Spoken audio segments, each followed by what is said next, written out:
বরিশাল বিভাগীয় বন কর্মকর্তা মোহাম্মদ কবির হোসেন পাটোয়ারিকে ঘিরে উঠে এসেছে চাঞ্চল্যকর কেলেঙ্কারি।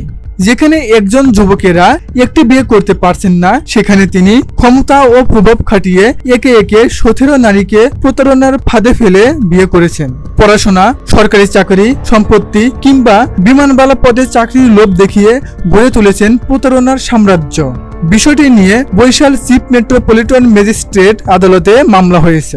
তদন্তের দায়িত্ব পেয়েছে পিবিআই।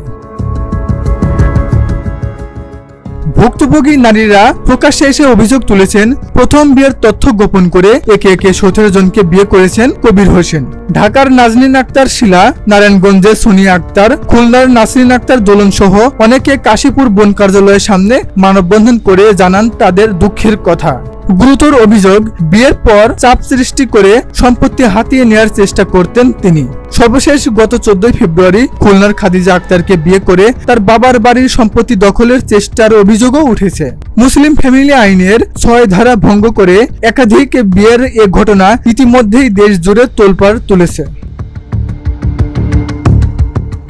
পরিস্থিতি সামাল দিতে নড়েচড়ে বসেছে পরিবেশ, বন ও জলবায়ু মন্ত্রণালয়। কবির হোসেনকে সাময়িক বরখাস্ত করে রংপুর রেঞ্জে পাঠানো হয়েছে, আর তার স্থলাভিষিক্ত হয়েছেন পটুয়াখালী ডিএফও ডক্টর মোহাম্মদ জাহিদুর রহমান মিয়া। তবে বিষয়টি শুধু বদলিতে সীমাবদ্ধ নয়, এখন এটি আদালত, গণমাধ্যম ও জনমনের তুমুল আলোচনার ঝড় তুলেছে।